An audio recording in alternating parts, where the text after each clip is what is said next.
नमस्कार, आप देख रहे हैं दैनिक भास्कर उत्तराखंड उत्तर प्रदेश। मैं हूं आपके साथ सपना पांडे। आइए डालते हैं एक नजर उत्तराखंड उत्तर प्रदेश की खबरों पर। जसपुर में भाजपा ने किया विजय संकल्प सभा का आयोजन, प्रधानमंत्री ने किया वर्चुअली संबोधित। भारतीय जनता पार्टी ने चुनाव प्रचार में पूरी ताकत झोंक दी है। इसी के चलते जसपुर विधानसभा में एक विजय संकल्प सभा आयोजित की गई, जिसमें प्रधानमंत्री द्वारा वर्चुअल माध्यम से संबोधित किया गया। वहीं इस जनसभा में भारी संख्या में लोग मौजूद रहे और जसपुर भाजपा प्रत्याशी शैलेंद्र मोहन सिंगल के पक्ष में वोट डालने की भी अपील को लेकर नुक्कड़ नाटक भी प्रस्तुत किए गए। जसपुर से प्रदीप श्रीवास्तव की रिपोर्ट। मंत्री जी ने आज बहुत अच्छी बातें करी, विकास की बात करी और विशेष रूप से जो उनका लगाव उत्तराखंड से रहा है राजनीति से पहले से और अब तक, उसको बड़े विस्तार से बताया कि किस तरह से वो उत्तराखंड को वो आगे डेवलप करना चाहते हैं, विकास करना चाहते हैं, सब बड़े विस्तार से बताया। तो ये सब देखते हुए जो मैं समझता हूँ कि यहाँ की जो जनता है और विशेष रूप से पर्वतीय क्षेत्र के लोग, हमारे किसान भाई, हमारे तराई के क्षेत्र के लोग, वो उनके संवाद से निस्संदेह उनसे जुड़े हैं और हमें जो भारतीय जनता पार्टी को इसका बहुत बड़ा लाभ मिलने जा रहा है। अब कुछ बाध्यताएं हैं कोरोना की, तो बहुत बड़ी संख्या तो शायद पार्टी नहीं रखेगी, पर फिर भी हर कोई उनको सुनना चाहता है और भीड़ उमड़ेगी। और कितनी उमड़ेगी तो कहना मुझे मुश्किल है, क्योंकि कोरोना का भी थोड़ा सा उसमें रिस्ट्रिक्शंस हैं। मसूरी के एमपीजी कॉलेज में प्रवेश को लेकर असमंजस में हैं छात्र छात्राएं। एचएमबीयू की परीक्षा के प्रमाण घोषित न करने से अधर में लटका छात्रों का भविष्य। मसूरी के एकमात्र पोस्ट ग्रेजुएशन कॉलेज में छात्र छात्राओं के प्रवेश को लेकर असमंजस की स्थिति बनी हुई है। हेमती नंदन बहुगुणा विश्वविद्यालय द्वारा बीएससी तृतीय सेमेस्टर के परिणाम घोषित न होने के कारण कॉलेज में छात्र छात्राओं के भविष्य पर संकट गहरा गया है। छात्र छात्राओं का कहना है कि विश्वविद्यालय द्वारा शीघ्र परिणाम घोषित नहीं किए गए तो उनका एक साल खराब हो जाएगा, जिसको लेकर छात्र छात्राओं में अपने भविष्य को लेकर संशय उत्पन्न हो गया है। मसूरी से अजीत कुमार सिंह की रिपोर्ट। कुछ समस्याएं बच्चों की सेमेस्टर सिस्टम में आ रही हैं। तो इसमें क्या हुआ, हमारे यहाँ जो बीएससी फर्स्ट एंड सेकंड जो सेमेस्टर था उसका 13 तारीख को रिज़ल्ट आया है, और जबकि फॉर्म भरने की लास्ट डेट 10 तारीख थी। तो विश्वविद्यालय को इस आशय का हमने एक पत्र लिखा है कि इन बच्चों का रिज़ल्ट देर से खुला है और आप जो है इनको परीक्षा फॉर्म का जो पोर्टल है वो खोलने की कृपा करें। तो इसको 2 बार हमने मेल कर दिया है। और ऐसे ही कुछ प्रॉब्लम बीए में आ रही है कि बीए में वो बच्चे जिनके क्रेडिट पूरे नहीं थे वो एडमिशन नहीं ले पाए, और अब हम उन बच्चों का क्या कर रहे हैं, एक कमेटी बना के उनका एडमिशन ले रहे हैं। और वो जो बैक पेपर हैं जब तक वो क्लियर नहीं कर पाएंगे, उनके क्रेडिट पूरे नहीं होंगे, तब तक वो थोड़ा सा उनके उसमें परीक्षा परिणाम में दिक्कत है उनके। बच्चों का कहना है नहीं, जो 3rd सेमेस्टर के बच्चे हैं उनको अगर फिफ्थ सेमेस्टर जब उनका आएगा तो 5th और 3rd का जो है एक साथ वो परीक्षा दे सकते हैं। लेकिन जिन बच्चों के क्रेडिट पूरे नहीं हो पा रहे हैं, जो उसको मानक को पूरा नहीं कर पा रहे हैं, उनका जो है उनके दिक्कत है, उनका तब तक एडमिशन नहीं किया जा सकता। और हम लगातार जो है विश्वविद्यालय के संपर्क में हैं कि ऐसे बच्चों का रिजल्ट आप यथाशीघ्र खोलने की कृपा करें। इससे 35 बच्चे हैं, कई दूर क्षेत्रों से भी आते हैं पढ़ने के लिए, काफ़ी दिनों से फॉर्म जमा कराने की कोशिश कर रहे हैं। नहीं, हमने उनके फॉर्म ले लिए हैं और लगभग 120 की क्लास में से 20-21 बच्चे का मामला है जो बीए में हैं। लेकिन उनसे जो दूसरा मामला बीएससी का है, बीएससी के लिए भी हम उनको एडमिशन तो दे रहे हैं और विश्वविद्यालय को पुनः लिख रहे हैं कि इनको जो है एक मौका दिया जाए। सर, रिजल्ट से संबंधित पहले भी ऐसी काफ़ी बार समस्या आई है। देखिए, सेमेस्टर सिस्टम में एक तो बच्चा शिक्षक के टच में नहीं है, स्टाफ हमारे यहाँ ऑलरेडी बहुत कम है, लेकिन जो शिक्षक हैं, बच्चे जो हैं सिर्फ परीक्षा फॉर्म अपने जो हैं बाहर से भर देते हैं, गलत विषय भर देते हैं। इसकी एक वजह ये भी है, और बच्चे को कुछ पता नहीं चल रहा है कि मुझे सेक कब लेना है, जी कब लेना है, मेरे मेन सब्जेक्ट क्या हैं, वो जो है इसके वजह से भी दिक्कतें आ रही हैं। अगर वो संबंधित शिक्षक से मिले, डायरेक्ट कॉलेज में आए, तो मैं समझता हूँ कि ये समस्या कुछ हद तक कम हो सकती है। वेबसाइट का मामला जो आप बता रहे हैं, वेबसाइट जो है बच्चों को नहीं भुगतना चाहिए, तो इसमें क्या मानते हैं? वेबसाइट जो है वो यूनिवर्सिटी ने एक निर्धारित तिथि के बाद लॉक कर दी है, उसको खुलवाने का प्रयास किया जाए। कौन सी क्लास में है? सर मैं 5th सेमेस्टर में हूँ।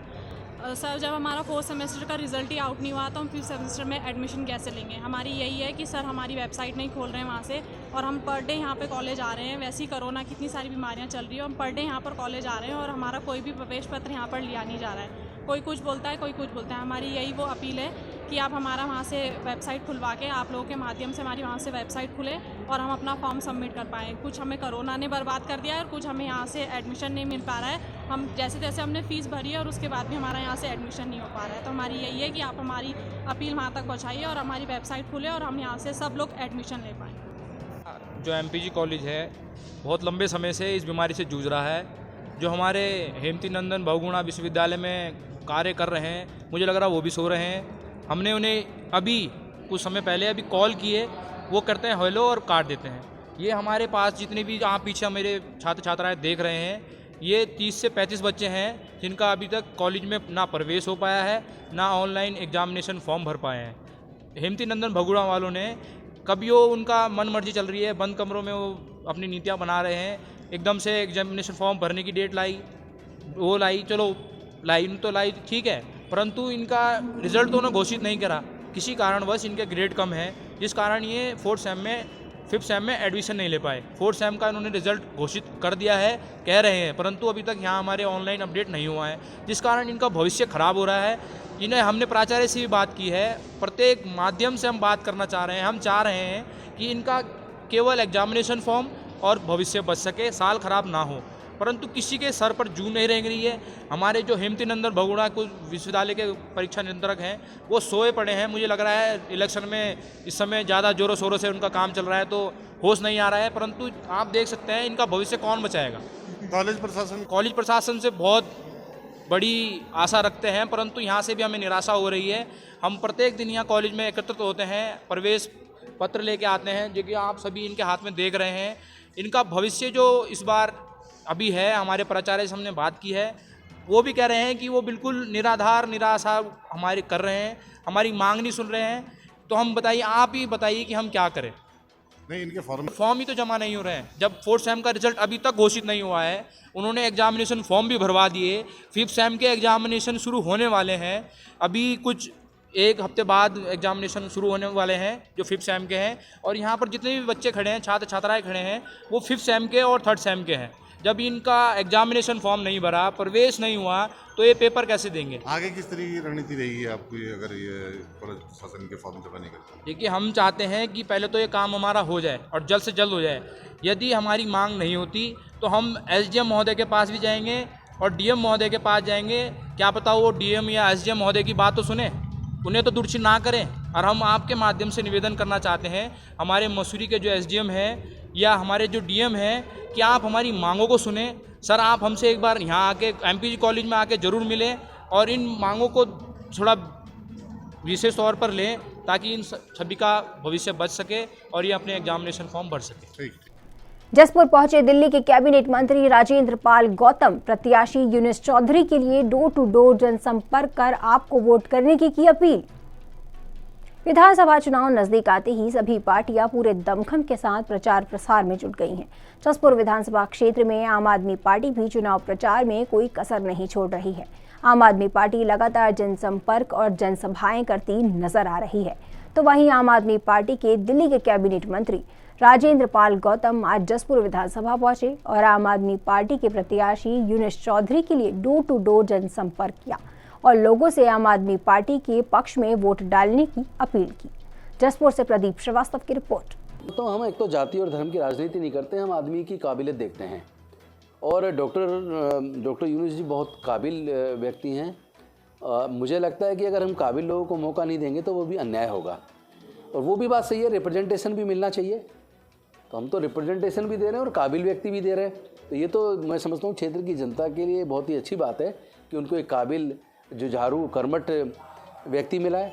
मैं समझता हूँ कि यहाँ जसपुर के लोगों के लिए ये एक अच्छी खबर है कि उनको एक अच्छे उम्मीदवार मिले और वो आम आदमी पार्टी को भरोसा देंगे तो निश्चित तौर पर यहाँ विकास भी तेज़ गति से होगा। मैं समझता हूँ कि दोनों डरे हुए हैं और डर का कारण है क्योंकि उन्होंने 10-10 साल राज करके लोगों की अपेक्षाएं जो थी उस पर वो खरे नहीं उतरे, जो उन्होंने वायदे किए थे वो पूरे नहीं किए, तो उनका डरना जायज़ है, डर अच्छी बात है, उनको डरना चाहिए। कांग्रेस कहती थी कि ये 4 सीटें भी नहीं लाएंगे और फिर इतने 67 सीट फिर 62 सीट जनता ने दी और उनको करारा जवाब दिया। मैं समझता हूँ उत्तराखंड के लोग भी बीजेपी कांग्रेस को करारा जवाब देंगे क्योंकि इस बार उनके पास एक मजबूत विकल्प है। जिम्मेदारी है, जनता जिसको पसंद करेगी उसको चुनेगी। मैं ये कैसे कह सकता हूँ कि सारी की सारी सीटें हम जीत जाएंगे। मैं ये ज़रूर कह सकता हूँ कि लोग उत्तराखंड के हमें पसंद कर रहे हैं, हमारी बात पर भरोसा कर रहे हैं और निश्चित तौर पर आम आदमी पार्टी एक बहुत बड़ी ताकत के तौर पर उत्तराखंड में तैयार हो रही है। मसूरी में भी कांग्रेस ने प्रचार किया तेज। कांग्रेस प्रत्याशी गोदावरी थापली ने किया जनसंपर्क। उत्तराखंड विधानसभा के चुनाव में अब बहुत कम समय रह गया है और प्रत्याशियों ने चुनाव प्रचार में पूरी ताकत झोंक दी है। मसूरी में आज कांग्रेस प्रत्याशी गोदावरी थापली ने जनसंपर्क किया और कांग्रेस के पक्ष में मतदान करने की अपील की। तो वहीं मसूरी के विभिन्न क्षेत्रों में कार्यकर्ताओं और जनता से संवाद करते हुए गोदावरी थापली ने कहा कि इस समय जनता ने परिवर्तन का मन बना लिया है। मसूरी से अजीत कुमार सिंह की रिपोर्ट। अपने परिवार की नहीं हुई जीत के प्रति कितने आश्वस्त हैं? पूर्ण रूप से आश्वस्त है। बहुत अच्छा हमें जन समूह, जन सैलाब और जन समर्थन मिल रहा है और इस बार हमें पूरा हम प्रचंड बहुमत से, स्पष्ट बहुमत से हम लोग सरकार बनाने वाले। आप महामंत्री भी हैं, प्रदेश महामंत्री भी हैं, तो इस बारी ऑल ओवर जो है उत्तराखंड में कांग्रेस पार्टी का किस तरीके का प्रदर्शन रहेगा? बहुत अच्छा प्रदर्शन। मैं हरिद्वार की भी प्रभारी रही, मैं पौड़ी की भी प्रभारी रही, तो वहाँ पर भी सभी जगह से खबर आ रहा है और सब जगह हमारा बहुत प्रचंड बहुमत से हमारी सरकार बनने वाली। मैडम गणेश जोशी तो कह चुके 22,000 की बहुमत से जीतेंगे, आप क्या सोचती हैं, आप कितने से विजय होंगे? हम ऐसा कुछ नहीं बोल रहे। जब 10 तारीख को, जब 10 मार्च को रिजल्ट निकलेगा तब वो उनको पता चल जाएगा कि वो कितने मतों से हारने वाले हैं। मसूरी में कार्यकर्ताओं को क्या संदेश देना चाहेंगे हमारे माध्यम? मैं यही संदेश देना चाहती हूँ कि जो आप लोगों की आगे पहले जो रुके हुए हमारी सरकार, पूर्ववर्ती सरकार द्वारा रुके हुए कार्य, उनको मैं पूरा करूँगी। और जो यहाँ पर, जैसे यहाँ पर लोगों ने बताया, टावर की, नेटवर्क की प्रॉब्लम है, हॉस्पिटल की है, कन्वेंस की है और स्कूल की है, सब्जेक्ट की है, तो ये सब हम पूरा उनके मांगानुसार हम पूर्ण करेंगे। ये जहाँ तक चुनाव का सवाल है, पूरे प्रदेश में 5 राज्यों में चुनाव चल रहे हैं, उत्तराखंड में भी उसमें एक है। और आज लोगों ने, पूरे उत्तराखंड के लोगों ने मन बना लिया कि कांग्रेस की सरकार को लाना है, क्योंकि जब भाजपा आई है तो कहीं विकास कार्य नहीं हुआ, विनाश ही हुआ है और झूठे जुमलेबाजी की सरकार है और झूठा बोल के ही अपना कार्य चला रहे हैं। लेकिन आज प्रदेश में और विशेष करके मसूरी विधानसभा की अगर बात करूं, जो हमारी गोदावरी थापली कांग्रेस की प्रत्याशी हैं, महिला प्रत्याशी हैं, आज उनको पूरा जन समर्थन मिल रहा है। पूरी विधानसभा में 1,30,000 की हमारी वोटर्स हैं उसमें, और जहां भी जा रहे हैं वहां समर्थन मिल रहा है। मसूरी में भी लोगों ने मन बना लिया है कि हम जो है कांग्रेस को वोट कास्ट करेंगे, कांग्रेस के प्रत्याशी को जिताएंगे। कहीं उनका बयान देखा कि 22,000 जीते, ऐसे घमंड से आदमी बोलता है तो समझ लो कि उतने से ही हारेंगे, मुझे ऐसे लगता है। अब तो धामी जी भी नहीं कह रहे हैं कि मैं 20,000 से जीतूंगा, या कोई और उनके जो प्रत्याशी, जीतने वाले प्रत्याशी पूर्व मुख्यमंत्री कोई और हैं, वो भी नहीं बोल पा रहे हैं इतनी बड़ी बात। ये तो घमंड की बात है, ये तो जुमलेबाजों की सरकार। मैंने कहा नहीं है कि हमने बहुत विकास किया मसूरी। मेरे को एक विकास बता दे। पानी की योजना कांग्रेस ने शुरू की थी, टाउन हॉल मनमोहन सिंह मल ने बनाया, घंटाघर मनमोहन सिंह मल ने बनाया, शहीद स्थल हमने बनाया, किंगक्रेक की पार्किंग हमारे हरीश राव तत्कालीन मुख्यमंत्री, आप बोर्ड देख लीजिए, भारत सरकार का पैसा है। ये कहते हैं मैं 20,000 आदमी को ले गया, कहाँ ले गया 20,000? दिल्ली ले गया था 20,000 आदमी को। तो इस तरह की बातें करना और इस तरह के घमंड से बात करना मुझे नहीं लगता है, शोभा नहीं देता। एक घोड़ा प्रकरण भी लगातार इस समय चर्चाओं में उनका। देखिए, घोड़ा प्रकरण है, एक जानवर को मारने का उन पर जो एक कानून बनता है, जिस प्रकार हत्या का कानून है, वो कानून लगता है, वही उन पर चल रहा है। और घोड़ा प्रकरण एक बहुत बड़ा प्रकरण हो, जिसमें वो जेल भी गए और आज वो कह रहे मैं बरी हो गया, वो दोबारा खुल गई, वो उससे भी नहीं बच पाएंगे। किसी चीज़ की हत्या करना, किसी जानवर हो चाहे पुरुष हो, ये बहुत बड़ा अपराध है। और इस तरह से मसूरी वालों के साथ छल कपट जो उन्होंने 10 साल किया है, 2 टर्म यहाँ के विधायक रहे हैं, वो छल कपट इस समय सामने आ जाएगा और उसका पूरा सीधा जनता जो है सीधा अर्थ उसके बोर्ड की चोट से देंगे। बुलेटिन में आज के लिए बस इतना ही। जाने से पहले एक संदेश, कोरोना संक्रमण अभी खत्म नहीं हुआ है, तो इससे बचे रहने के लिए समय पर वैक्सीन लगवाएं, मास्क पहनें, सामाजिक दूरी का ध्यान रखें और बाकी खबरों के लिए देखते रहिए दैनिक भास्कर उत्तराखंड उत्तर प्रदेश।